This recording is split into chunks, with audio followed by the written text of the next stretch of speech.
आए दिन आप खबरों में डॉक्टर, मरीज और तीमारदारों के बीच में बहस और बदसलूकी के मामले देखते या सुनते रहते होंगे, लेकिन अब इसमें बदलाव नजर आएगा।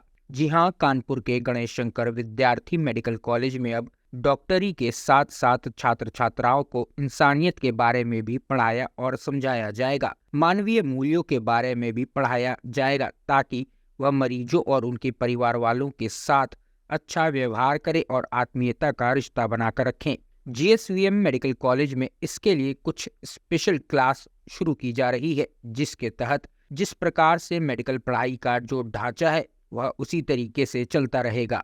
इसको लेकर के आज से ट्रेनिंग प्रोग्राम भी शुरू हो गया है। यह प्रोग्राम जूनियर डॉक्टरों को दिया जाएगा। बता दें कि 150 छात्रों के दो बैच बनाए गए हैं, जिनकी स्पेशल क्लास शुरू हो गई है। बता दें कि GSVM medical college Uttar Pradesh का पहला ऐसा मेडिकल कॉलेज है जहां इस प्रकार की पहल शुरू हो रही है। इस स्पेशल क्लास में मेडिकल कॉलेज के 10 विभाग शामिल हो रहे हैं, जिसमें medicine, pathology, pedia, gynae radiology, chest, psychiatric, anaesthesia, forensic शामिल हैं। इसमें इनको बेहतर डॉक्टर बनने के साथ बेहतर इंसान बनने का भी पाठ पढ़ाया जाएगा। जीएसवीएम मेडिकल कॉलेज के प्राचार्य डॉक्टर संजय काला ने बताया कि यह प्रदेश का पहला ऐसा मेडिकल कॉलेज है जहां इस प्रकार की स्पेशल क्लास चलाई जा रही है, जहां पर छात्रों को मेडिकल के साथ साथ सभ्य व्यवहार का तरीका भी सिखाया जाएगा। आज ही से यह स्पेशल क्लास शुरू हो रही है। इसमें न सिर्फ छात्र अच्छे डॉक्टर बनकर तैयार होंगे, बल्कि वह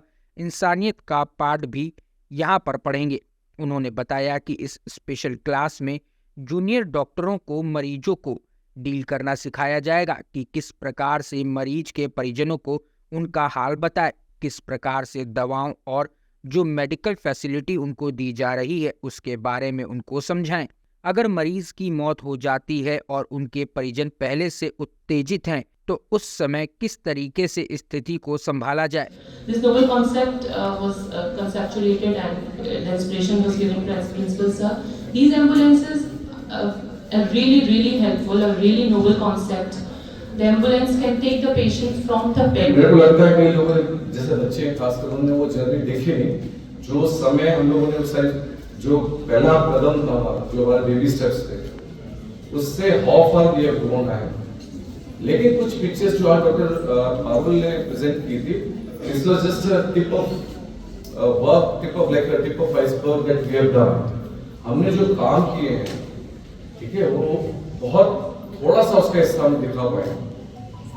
डॉक्टर पारुल ने बहुत ही खूबसूरत प्रेजेंटेशन किया और मैं शुक्रिया करता हूँ डॉक्टर सीमा मेहंदी का। मतलब मैं बच्चों से कुछ कहना चाहता हूँ, तो मैंने कहा आपका तहे दिल से स्वागत है, क्योंकि हम लोग आपस में बात कर रहे हैं, मैं भी मेडिक हूँ, आप भी मेडिक हो, कई चीजें हम लोग स्किप कर जाएंगे। लेकिन मेरे को लगता है कि एडिटर साहब जो बात बोलेंगे तो उसमें से कई सारी ऐसी बातें जो शायद हम लोग को भी नहीं मालूम होंगी, इसलिए आज हमें एज ए बतौर चीफ गेस्ट बुलाया है। और जो उनकी एक्सपेक्टेशंस हैं, because he is a face of the society, मतलब समाज का फेस है, तो समाज हमसे क्या चाहता है, क्या हमसे एक्सपेक्ट करता है, वो आज हम आपके मुंह से सुनेंगे।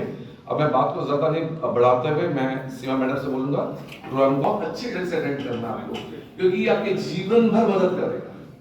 हमारे टाइम पे आई डिड माय एमएस, मैंने जो डिफरेंस देखा कि कहीं पे भी कोई पीजी ओरिएंटेशन नहीं होता। हम अब जाकर के गवर्नमेंट में, एनएमसी में, पोस्ट ग्रेजुएट बात बोल के अपनी बात खत्म करूंगा।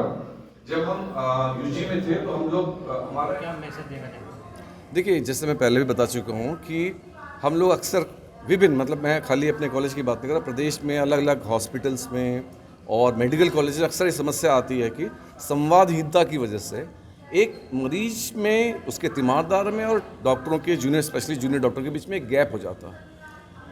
तो वो संवादहीनता की वजह से कई बार मरीज में और डॉक्टरों में गलतफहमी उत्पन्न होने के कारण अक्सर वो झगड़े का कारण बनता है। तो उसी के दृष्टिगत हम लोगों ने एक बड़ा नोवल आइडिया, हमारी फैकल्टी ने, जीएसवीएम मेडिकल कॉलेज कानपुर के फैकल्टी ने एक आइडिया तैयार किया कि जो नए बच्चे आते हैं, क्योंकि इनमें से कई ऐसे बच्चे हैं जो विभिन्न प्रदेश के या देश के विभिन्न कोनों से हमारे पास में हैं, जिनको भाषा की समस्या है, जिनको बोलने की समस्या है, जिनको खाने की समस्या है, तो इन लोगों की काउंसलिंग की जाए और दूसरी बात है, इनको समझाया जाए कि मरीज के साथ में हम लोग को कैसे व्यवहार करना है, क्या करना है, ताकि हमारे तीमारदारों, मरीज और डॉक्टर के बीच के गैप को हम लोग फिल अप कर सकें।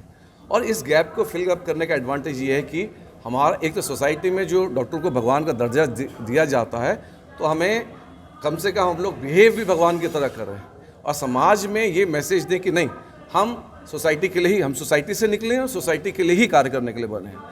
और इससे आने वाले भविष्य में आने वाले जो गैप्स हैं हमारे और सोसाइटी के बीच में, या हमारे या तीमारदार या मरीज के साथ में, वो ख़त्म होगा और झगड़े ख़त्म होंगे और हमारी और समाज की जो अंडरस्टैंडिंग है वो बेहतर बनेगी। मेडिकल कॉलेज में ये पहली बार मतलब पहल करी गई है। कभी कभार मगर ये भी देखा जाता है कि जूनियर डॉक्टर सीनियर डॉक्टरों से भी अभद्रता कर देते हैं, तो इसका क्या कारण है कि इसके लिए क्या? देखिए ऐसा बहुत कम होता है। कई बार देखिए बच्चे होते हैं, उनको समझाना हमारा काम है बतौर as a parent, as a guardian, ये हमारा दायित्व है।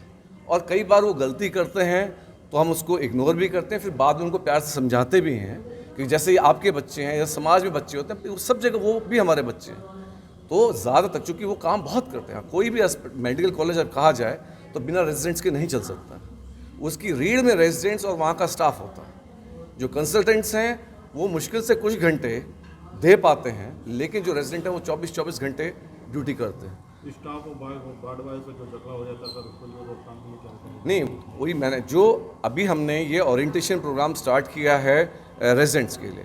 दूसरे चरण में हम लोग इसको स्टाफ में और नर्सेज इन सब का ओरिएंटेशन प्रोग्राम स्टार्ट करेंगे। ऑलरेडी हमने पिछले साल भी किया था, इस साल भी हम करने जा रहे हैं, ताकि जो संवादहीनता है उसको ख़त्म किया जा सके। ये मेडिकल कॉलेज की पहल है, ये प्रोग्राम कितने दिन तक की और चलेगा? नहीं, ये अब परमानेंट चलेगा। हमारे यहाँ इस बार दूसरा प्रोग्राम, पिछले साल से हमने इसको स्टार्ट किया है पोस्ट ग्रेजुएट के लिए। अंडर ग्रेजुएट में तो चल रहा है, लेकिन पोस्ट ग्रेजुएट में एथिकल टीचिंग के लिए और संवादहीनता को ख़त्म करने के लिए ये हमारा दूसरा वर्ष है जिसमें हमने किया है।